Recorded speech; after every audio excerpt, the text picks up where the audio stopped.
تو آپ صلی اللہ علیہ وسلم نے اس کام سے بھی منع کیا جس سے آپس میں نفرت پھیلتی ہے, اور قرآن میں تو اس کو بہت وضاحت سے اللہ نے بیان کیا ہے. لیکن افسوس ہمیں اس پر ہے کہ جن چیزوں کو قرآن نے اتنی ڈیٹیل میں بیان کر دیا ہم اس پر بھی عمل نہیں کرتے. مثلاً سورہ حجرات میں تو پوری سورہ حجرات ہے ہی اسی پر, سارے وہ احکام بیان کیے گئے ہیں جن سے آپس میں نفرت پھیلتی ہے. پہلا حکم اللہ نے دیا, لا ترفعوا اصواتکم فوق صوت النبی, نبی کی آواز سے اپنی آواز کو اونچا مت کرو. آپ کو پتہ ہے میں نے کئی دفعہ یہ بیان کیا ہے کہ قرآن جزیات کے ضمن میں اصول بیان کرتا ہے, یعنی یہ ایک جزیہ کہ نبی کی آواز سے اونچی آواز نہ کرو. تو مراد کیا ہے, کیوں نبی صلی اللہ علیہ وسلم تمہیں دین سکھا رہے ہیں نا, ان کا مقام ان کا رتبہ بڑا ہے, تو جس کا بھی رتبہ معاشرے میں بڑا ہو, جو بھی دین سکھا رہا ہو, علم کی طرف منسوب ہو, اس کے مقابلے میں اپنی آواز اونچی مت کرو. آواز اونچی کا مطلب کیا ہے, بدتمیزی مت کرو اس کے ساتھ. اب جو علماء کے خلاف غلیظ کمنٹس اور گالیاں لکھ رہے ہوتے ہیں, وہ اس آیت کی دھریاں اڑا رہے ہیں کہ نہیں اڑا رہے؟ اس سے تو نفرت پھیلے گی نا معاشرے میں. اس آیت سے تمام علماء نے استدلال کیا ہے کہ اس میں علماء کا ادب, بولو بھائی, داخل ہے, کہ علماء کا ادب بھی آپ کو کرنا پڑے گا. نبی صلی اللہ علیہ وسلم دنیا سے چلے گئے, اب آپ کے بعد آپ کے وارث کون ہیں؟ تو علماء ہیں. ہاں یہ الگ بات ہے کہ نبی کے ساتھ نبی کی بے اکرامی کی سزا کچھ اور ہے, علماء کی بے اکرامی کی سزا کچھ اور ہے, وہ بہت زیادہ سنگین نوعیت کی ہے, لیکن یہ بھی کم نوعیت کا جرم نہیں ہے. اور اللہ نے ہمیں کیا حکم دیا جس سے نفرتیں پھیلتی ہیں؟ اللہ نے ہمیں حکم یہ دیا کہ یا ایھا الذین آمنوا اذا جاءکم فاسق بنبأ فتبینوا. یہ بہت اہم آیت ہے, ابھی میں اس کی مثالیں دوں گا آپ کے سامنے تو آپ حیران ہوگے. جب بھی کوئی خبر آئے نا, فتبینوا, تحقیق کر لیا کرو. کیا کر لیا کرو؟ تحقیق. جب تک اچھی طرح تحقیق نہ ہو جائے وہ خبر معاشرے میں مت پھیلاؤ. اگر میں قسم اٹھا کے کہوں نا کہ اس وقت جتنی لڑائیاں پھڈے جھگڑے آپس میں ہو رہے ہیں, چاہے وہ سوشل میڈیا پہ ایک دوسرے کو گالیاں دی جا رہی ہوں یا ویسے نجی محفلوں میں, ان کی بڑی وجہ یہ ہوتی ہے کہ ہمیں کسی کے بارے میں کوئی خبر پتہ چلتی ہے اور ہم پوری طرح تصدیق کیے بغیر آگے اس کو نقل کر دیتے ہیں.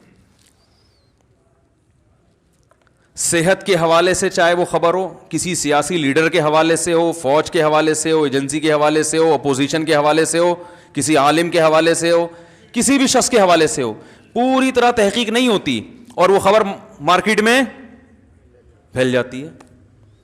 یہ تو اتنا زیادہ ہو رہا ہے, اتنا زیادہ ہو رہا ہے جس کی انتہا نہیں ہے. آپ کو یاد ہے ابھی تھوڑے دن پہلے وہ ایک خبر آئی تھی کہ ویکسینیشن ہوئی ٹائیفائڈ کی اور اتنے بچے مر گئے. یہ خبر پھیلی تھی نا, وہ ایسی خبر پھیلی ہے کہ میں نے بھی اپنے بچوں کو پھر وہ ویکسینیشن ٹائیفائڈ کی نہیں کروائی. میں نے کہا بھائی, تو مجھے خیال ہوا کہ قرآن میں اللہ تعالیٰ کا ارشاد ہے کہ جب بھی کسی خبر کی تحقیق کرنی ہو تو اس کے اہل سے کیا کرو. بات آ رہی ہے سمجھ؟ اس فیلڈ کے ماہرین سے. یہ قرآن کی آیت ہے, میں ابھی پڑھ کے سناؤں گا وہ آیت. خبر کی تحقیق اپنے جیسے لوگوں سے نہیں ہوتی, خبر کی تحقیق ان لوگوں سے ہوتی ہے جو اس فیلڈ کے, بولتے کیوں نہیں یار, ماہر ہیں. تو ویکسینیشن سے اتنے بچے مرے, اتنے نہیں مرے, یہ زیادہ اس کی خبر ڈاکٹروں کو ہوگی نا یا عام لوگوں کو ہوگی؟ کیا خیال ہے بھائی؟ تو میں نے بھی بچوں کو نہیں, میں نے کہا یار یہ مر رہے ہیں پتہ نہیں, وہ واٹس ایپ پہ بھائی تصویریں آئی ہیں بچے مر گئے, یہ تو تصویر ہم نے خود دیکھی ہیں. میں نے ایک ڈاکٹر نہیں درجنوں ڈاکٹروں سے رابطہ کیا. ایک کو تو ایک ڈاکٹر غلط بیانی کر سکتا ہے, 2 3 4 سب سے پوچھا, انہوں نے کہا یہ جھوٹی خبر ہے. سمجھا پا رہا ہوں اپنی بات میں؟ یہ خبر کیا ہے؟ جھوٹی ہے. میں نے کہا پھر یہ ہوا کیا؟ انہوں نے کہا بھائی سینکڑوں میں کوئی ایک کیس ایسا ہو سکتا ہے کہ اس ویکسینیشن کے سائیڈ افیکٹ میں یہ ہے کہ بچہ بے ہوش ہو سکتا ہے. یہ سینکڑوں میں ایک کے ساتھ ہو سکتا ہے, اور یہ تو پہلے سے طے شدہ ہے کہ 1-2 بچے بے ہوش ہو سکتے ہیں. تو یہ وہی ہیں جو بے ہوش ہو گئے, جو ٹھیک ہو گئے بعد میں, اور یہ اس ویکسینیشن کے سائیڈ افیکٹ میں ہے جو ٹھیک ہو جاتا ہے. ہر دوا کا سائیڈ افیکٹ بھی ہوتا ہے نا, تو سائیڈ افیکٹ کو دیکھ کے دوا سے اجتناب تھوڑی کیا جاتا ہے. ارے بھائی یہ دیکھا جاتا ہے کہ اس کے فائدے زیادہ ہیں یا نقصانات. اگر وہ بچہ ویکسینیشن سے ٹائیفائڈ سے بچ رہا ہے اور تھوڑی دیر کے لیے سینکڑوں میں ایک اگر بے ہوش ہو کے ٹھیک ہو جائے تو یہ زیادہ اچھا ہے نا. کیونکہ میں نے کئی ڈاکٹروں سے پوچھا, انہوں نے بتایا کہ ٹائیفائڈ اس وقت جو پھیلا ہوا ہے اتنا ڈینجرس ہے کہ اس میں بچے کے بچنے کا چانس نہیں ہوتا. آپ ویکسینیشن کروائیں نہ کرائیں یہ آپ کا ہیڈیک ہے, یہ میرا ہیڈیک نہیں ہے, وہ آپ نہ کروائیں کوئی مسئلہ نہیں ہے. لیکن غلط خبروں کا نتیجہ کیا نکلا, وہ جو غلط خبر پھیلی تھی, نتیجہ یہ نکلا کتنے لوگوں نے ڈاکٹروں کو گالیاں دی, مغلظات. ابے یہ ڈاکٹر ایسے ہیں, پوری پاکستان میں ایسی غلط قسم کی ویکسینیشن ہو رہی ہے, ہمارے ڈاکٹروں نے پیسہ کھایا ہوا ہے, اور یہ اور وہ, اور ویکسینیشن والوں کو کوئی بھروسہ نہیں کہ وہ کوئی ویکسینیشن کے لیے آ رہا ہو اس پہ پتھراؤنا شروع کر دیں لوگ کہ یہ تو قاتل ہیں, یہ تو جو ہے نا وہ سرنج میں زہر بھر کے گھوم رہے ہیں. بہت کچھ ہو سکتا ہے کہ نہیں ہو سکتا, اور ہوا ہے ماضی میں. یہ آگ لگانے والا وہ ایک آدمی ہے جس نے یہ خبر بغیر تصدیق کے آگے چلا دی. کوئی بھی مکھنچو اٹھ کے بیان دیتا ہے میں فلاں ادارے کا نمائندہ ہوں اور فلاں آدمی نے کرپشن کی ہے, میں نے خود دیکھی ہے. لوگ کہتے ہیں دیکھو اس کے اپنے بندے کہہ رہے ہیں. میں کہتا ہوں تمہارے پاس کیا دلیل ہے, کوئی بھنگی چمار ہے, یہ کوئی جمعدار ہے محلے کا جو اپنے آپ کو آفیسر بن کے ظاہر کر رہا ہے, یہ وہ بندہ ہے بھی کہ نہیں ہے. کوئی بھی اٹھ کے کچھ بھی لگا دے, لوگ اس پہ کیا کر لیتے ہیں, یقین. ابھی ایک صاحب نے میں نے ابھی ایک کلپ ریکارڈ کروایا پولیو کے بارے میں, شاید سنا ہوگا آپ لوگوں نے. پولیو کی ویکسینیشن کے بارے میں نے ایک کلپ ریکارڈ کروایا. اس کلپ میں نے یہ لوگوں کو بتایا کہ میں نے کہا پولیو ویکسینیشن کے خلاف جو تحقیقات مارکیٹ میں وائرل ہیں, جو مارکیٹ میں گھوم رہی ہیں, میری ریسرچ کے مطابق وہ درست, بولو بھائی, نہیں ہے. اب میں کہاں سے ریسرچ کر سکتا ہوں, سوال, میں تو کوئی ڈاکٹر تو ہوں نہیں. تو بھائی ریسرچ کا ہر ایک کا طریقہ مختلف. جو ڈاکٹر ہے وہ ڈائریکٹ کتابوں سے ریسرچ کرے گا, جو غیر ڈاکٹر ہے وہ کس سے کرے گا, ڈاکٹروں سے کرے گا نا. کیا ہو گیا بھائی, کیوں نہیں سمجھ رہے یار, پولیس بلوائیں, کیا بتائیں, بتاؤ نا. اتنی آسان باتیں بھی سمجھ میں نہیں آ رہی. دیکھو ہر ایک کی تحقیق کا اسٹائل, مجتہد ڈائریکٹ قرآن و سنت میں گھس کے مسائل نکالتے ہیں. ایک عام آدمی کی تحقیق ہے کہ وہ اچھے عالم کو تلاش کرے, وہ اچھے عالم کو تلاش کرے. تو ایک عام آدمی کی ریسرچ یہ ہوتی ہے کہ اس کے گردوں میں اگر مسئلہ ہے تو وہ اچھے ڈاکٹر کو تلاش کر کے ریسرچ کرے کہ میرے کڈنی میں مسئلہ کیا ہے. وہ ڈائریکٹ لیبارٹری میں گھس کے گردے نہیں ٹیسٹ کروائے گا اپنے کہ میں خود ریسرچ کروں گا. آپ خود کیسے, میں اپنا گردہ خود نکال کے دیکھوں گا اندر فالٹ کیا ہے. او بھائی آپ کو کیا پتا یار, آپ کو تو یہ بھی نہیں, ڈاکٹروں نے بتایا کہ گردہ ادھر ہوتا ہے. یہ قصائیوں کو پتا ہوتا ہے گردہ کہاں ہوتا ہے, یا ڈاکٹروں کو پتا ہوتا ہے, ٹھیک ہے نا, باقی کس کو کیا پتا گردہ ہوتا کہاں ہے. تو عام آدمی کی تحقیق کیا ہے کہ جو ماہرین ہیں ان سے رابطہ کیا جائے, صحیح ہے نا. اور ڈاکٹر کی تحقیق یہ ہے کہ وہ خود سے ریسرچ کرے.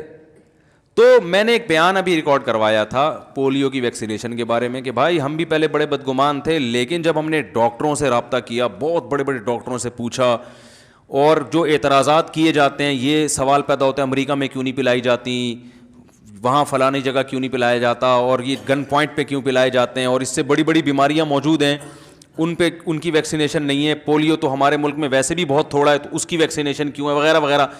تو وہ بھائی مجھے ڈاکٹروں نے ہر سوال کا جواب دیا.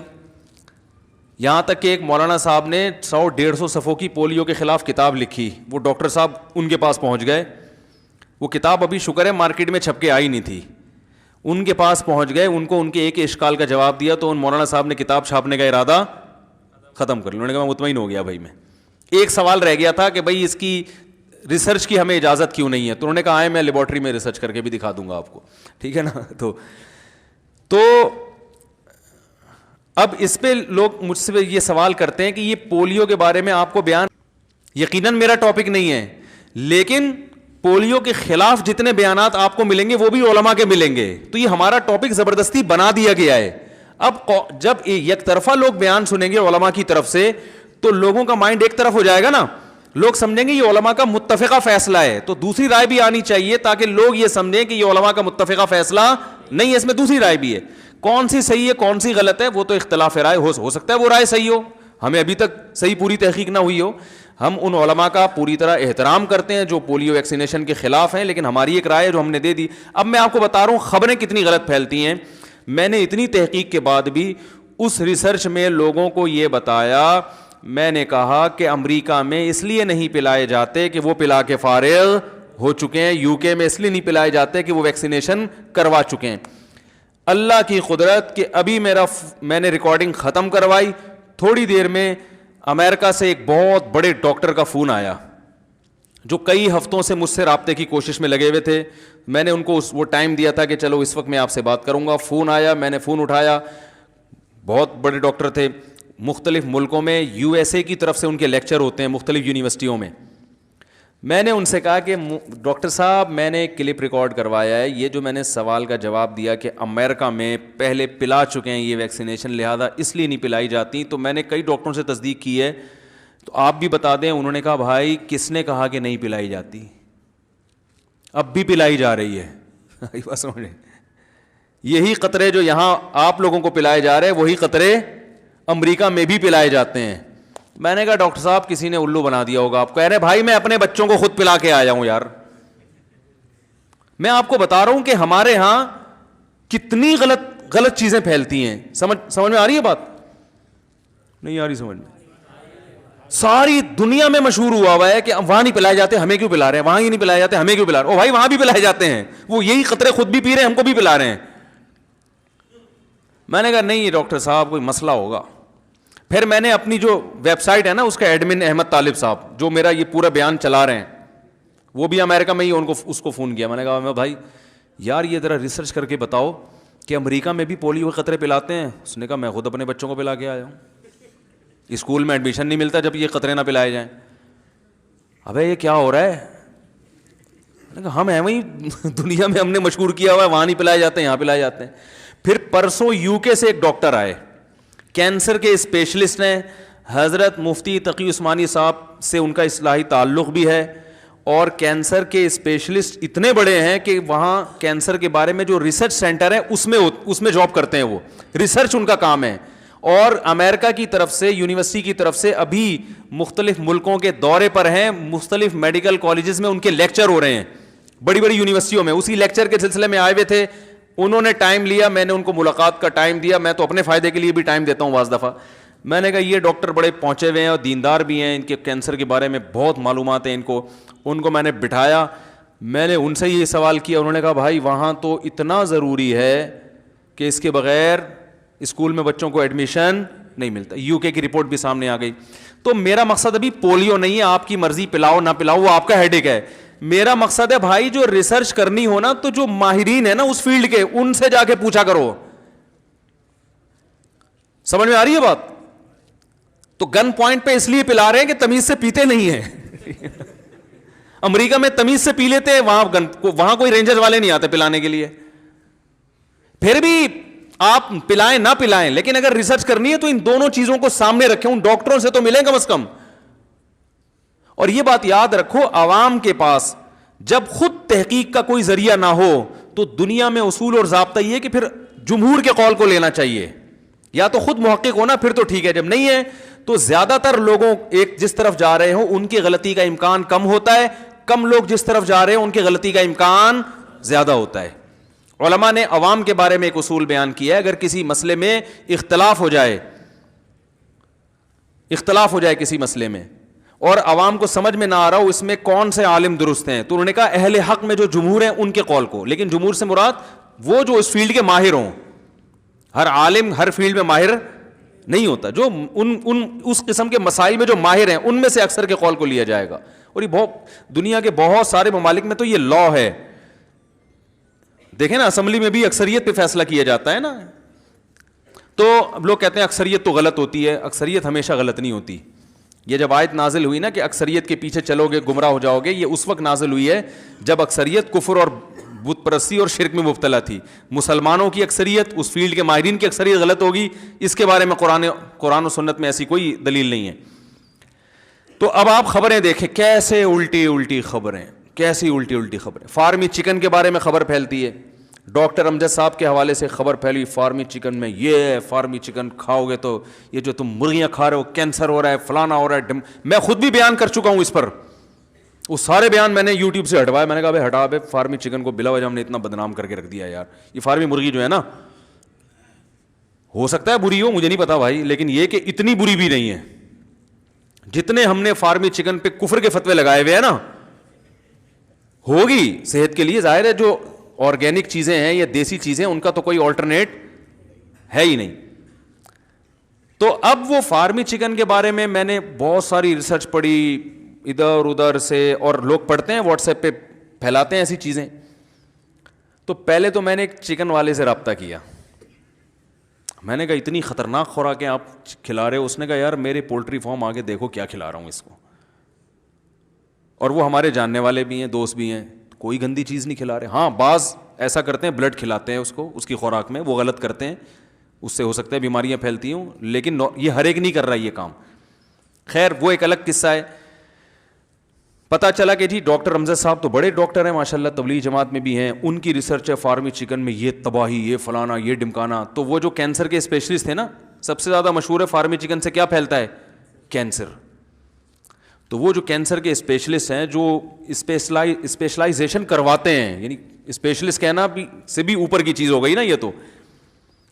میں نے ان سے پوچھا, اور ہیں بھی دیندار ماشاءاللہ, میں نے کہا حضرت یہ فارمی چکن کا کینسر پیدا کرنے میں کتنا بڑا کردار ہے؟ انہوں نے کہا ابھی تک کوئی ایسی ریسرچ مارکیٹ میں. میں نے کہا بھائی وہ جو بڑی بڑی ریسرچیں آ رہی ہیں آج کل تو ٹھیک ہے. وہ ڈاکٹر امجد صاحب کے حوالے سے جب میں نے ریسرچ شروع کی تو پتہ چلا ڈاکٹر امجد صاحب کی ایسی کوئی ریسرچ نہیں ہے, کسی نے نیٹ سے کاپی پیسٹ کر کے ان کے نام سے ان کے کھاتے میں ڈال کے مارکیٹ میں چلا دی. سب کی زبان میں ڈاکٹر امجد صاحب. ادیب رضوی کا نام سنا ہے آپ لوگوں نے نا, ڈاکٹر ادیب, کڈنی کے بہت بڑے اسپیشلسٹ ہیں. اللہ معاف فرمائے مجھے بھی, میری مغفرت فرمائے اللہ تعالیٰ. میں نے کئی سال پہلے ایک بیان کیا تھا ڈاکٹر ادیب رضوی کے ریفرنس سے کہ گردوں کے لیے فلانی ٹیکنیکل قسم کی, ابھی میں بیان نہیں کروں گا وہ پھر پھیل جائے گا دوبارہ, وہ تو میں نے ہٹوا دیا یوٹیوب سے, وہ پرانا ہے اب نیا نہیں ہے, نئے لوگوں کو نہیں پتا ہوگا. آپ گردوں کے بارے میں زیادہ ٹینشن لینے کی کوشش, نیا بیان جو گردے کے بارے میں چل رہا ہے وہ صحیح ہے, کیونکہ وہ ہم نے ان سے رابطہ کر کے کہ جو گردے کے اسپیشلسٹ تھے نا, اس سے رابطہ کر کے میں نے بیان ریکارڈ کروایا تھا کہ بھائی یہ میں یہ کرنا چاہ رہا ہوں, یہ ٹھیک بھی ہے کہ نہیں ہے. تو کولڈ ڈرنک کے حوالے سے ایک تھا, یہ ہوتا ہے یوں گردے میں ٹھا کر کے لگتی ہے پھر یوں گردہ وغیرہ وغیرہ. ابھی میں دوبارہ نہیں کرنا چاہتا, وہ لوگ سمجھ جائیں گے کون, کچھ لوگ پرانے بھی بیٹھے ہوئے ہیں نا جن کے زمانے کے انجن بند ہو چکے ہیں, وہ پھر سمجھ جائیں گے. تو اب جب ایک چیز ختم ہو گئی تو ختم ہو گئی. تو ادیب رضوی کے حوالے, ڈاکٹر ادیب رضوی بڑے ڈاکٹر ہیں, ان کے حوالے سے کڈنی کے بارے میں ایک چیز بڑی کئی سالوں سے وائرل ہو رہی ہے. ڈاکٹر ادیب رضوی صاحب کہتے ہیں, اتنی زیادہ پھیلائی گئی وہ خبر, اتنی کہ ہم بھی متاثر کہ یار اتنے لوگ جھوٹ تو نہیں بول سکتے نا, یعنی واٹس ایپ پہ, فیس بک پہ, ہر جگہ. پتہ چلا کہ ادیب رضوی صاحب کے فرشتوں کو بھی اس کا علم نہیں. تو میں نے ڈاکٹر صاحب سے پوچھا, میں نے کہا وہ تردید کیوں نہیں کر دیتے کہ میں نے ایسا کچھ نہیں. انہوں نے کہا بھائی ان کے پاس ٹائم ہی نہیں ہے, وہ صبح شام لوگوں کے گردوں کی سیٹنگ میں لگے ہوئے ہیں. وہ لوگ اتنا واٹس ایپ فیس بک دیکھتے ہی نہیں ہے کہ وہ وہی تردیدیں کریں. آج ایک تردید کریں گے کل دوسرا ان کے حوالے سے, وہ تو سارا دن بیٹھ کے کیا کرتے رہیں گے. تو یہ تو عوام کی ذمہ داری ہے کہ کوئی خبر آئی ہے تو متعلقہ لوگوں سے پوچھو کہ آپ نے ایسا کہا بھی ہے یا نہیں کہا. یوٹیوب پہ اکثر یہ ہوتا ہے کہ آپ کسی کے بیان پہ تبصرہ شروع کر دیتے ہیں, جنہوں نے وہ بیان سنا نہیں ہوتا نا, وہ آپ کا بیان سن کے اس کے خلاف بولنا شروع کر دیتے ہیں, حالانکہ جو آپ پہ اعتراض کرنے والا ہوتا ہے اس نے آپ کا بیان سنا ہی نہیں ہوتا کہ اس نے دعویٰ کیا. کہ میرے ساتھ تو ایسا بہت ہوتا ہے. پہلے ایک مشہور فتنہ پرست تھا جس کے خلاف میں بہت بولتا تھا, وہ بہت یہ گڑبڑ کرتا تھا کہ جو دعویٰ میں نے نہیں کیا وہ پکڑتا تھا, جو میں نے کیا ہے اس کی طرف توجہ ہی نہیں تھی. میں نے پھر بولنا ہی چھوڑ دیا. میں نے کہا بلا وجہ ہمارا نام لے لے کے اپنے آپ کو پروموٹ کرنے کے علاوہ اور کوئی کام نہیں. تو عوام کیا کرتی ہے, مثال کے طور پر آپ کسی کے خلاف کلپ ریکارڈ کروائیں کہ فلاں نے یہ کہا ہے اور یہ الفاظ استعمال کیے جو بالکل غلط ہیں اور یہ ہے اور ایسا نہیں ہونا چاہیے, تو لوگ نیچے کمنٹس کریں گے فلاں نے تو بہت غلط کیا. یہ نہیں پوچھتے کہ فلاں نے ایسا کہا بھی ہے یا نہیں کہا, یہ پوچھتے ہی نہیں ہیں. تو جو بات کی نہیں ہوتی وہ بنا کے پیش کر دی جاتی ہے. تو اللہ کا واسطہ فیس بک واٹس ایپ پہ پھیلی ہوئی خبروں پر اعتماد نہ کرو. ایک دن کسی نے کہا کہ وہ فلاں آرمی کا آفیسر تھا, اس نے خود اعتراف کیا ہے اور مجھے ویڈیو بھیجی, اس نے خود اعتراف کیا کہ فلاں کام ہم نے کیا ہے. میں نے کہا یہ مغنچو آرمی کا آفیسر نہیں ہے. او بھائی پیچھے سے کٹنگ کروا کے اور ایسے ڈریس پہن کے کوئی بھی کچھ بھی اعتراف کر سکتا ہے.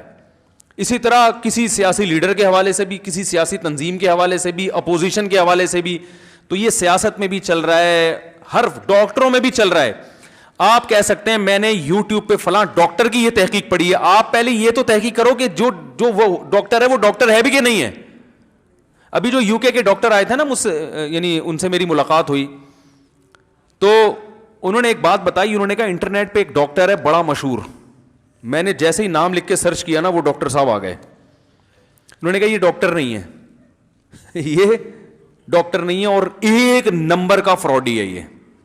لیکن میں نام نہیں بتاؤں گا آپ کو, میں نام نہیں بتاؤں گا, وہ اللہ کی قدرت ہے اس وقت میرے ذہن سے نام نکل بھی گیا ہے, لیکن وہ مشہور ڈاکٹر ہے. آپ جیسے یوٹیوب پہ لکھیں آ جائے گا سامنے. کہتے ہیں کہ میں اس کی مجلس میں گیا, اس کمبخت کو نہیں پتا تھا کہ یہ ڈاکٹر ہیں, وہ یہ عام ہی بن کے گئے یہ.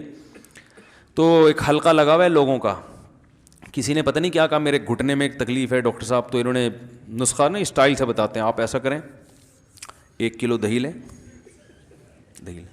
اس میں 1 چمچہ چونا ملائیں. وہ پوچھ رہا ہے حضرت یہ پان والا چونا؟ ابے پاگل, پان والا چونا نہیں بھائی, یہ جو چونا ہوتا ہے دیواروں پہ کرنے والا, یہ والا چونا. اتنے کانفیڈنس کے ساتھ جھوٹ بولتے ہیں نا. او بھائی دہی چونے سے گھٹنوں کا کیا, گھٹنوں کا مرض تھا پتہ نہیں گردے کا تھا. عوام بیوقوف طبیعت سے بن رہی ہے, طبیعت سے بن, اور اس پر اگر روحانیت کا لیبل لگا دو, روحانیت کا, کہ اس دہی پر پھر 11 مرتبہ سورہ فاتحہ پڑھیں آپ, بس وہ تو ہٹ ہو گئی, وہ کلپ بھی ہٹ ہو گیا کہ بھائی یہ کوئی چھوٹے موٹے ڈاکٹر نہیں ہے, ان کے روحانی چیزیں بھی ہیں ان کے پاس, یہ ماشاءاللہ روحانیت میں بھی ماسٹر ہیں. تو وہ کچھ پڑھنے کو پھونک دے گا یا خود ہی پھونک دے, اور نماز پڑھنے بھی چلا جائے نماز کے ٹائم پہ, پھر تو ہٹو بچوں ہو گیا بھائی. یہ تو نماز کے ٹائم پہ کلینک بند کر کے نماز بھی پڑھ لیتے ہیں. تو کوئی تحقیق نہیں ہے, کوئی ریسرچ نہیں ہے کہ یہ کمبخت ڈاکٹر ہے بھی کہ نہیں ہے, کیا ہے. اور اگر بالفرض ڈاکٹر ہے تو فراڈی تو نہیں ہے. دوسرے ڈاکٹروں سے پوچھو حضرت یہ گھٹنے کے بارے میں دہی کا نسخہ بتا رہا ہے, تو کھانے سے پہلے کچھ 1-2 ڈاکٹروں سے تصدیق تو کروا لو. ہم تو لوگوں سے کہتے ہیں کہ اگر سچی مچی کا بھی ڈاکٹر ہے اور 1 نمبر بھی ہے تو بھی علاج سے پہلے 2-3 ڈاکٹروں کو اور بھی دکھا دو. بھائی ایک آدمی سے غلطی بھی تو ہو سکتی ہے نا. کتنے کیسز ایسے ہوئے ہیں سچی مچی کا ڈاکٹر ہے, مخلص ہے, لیکن آپ نے صرف ایک کو دکھایا, اس نے غلط دوا تجویز کر دی. غلطی ہر انسان سے ہوتی ہے, اور آپ مر گئے یا بیمار ہو گئے, اس سے بڑے مسئلے میں مبتلا ہو گئے.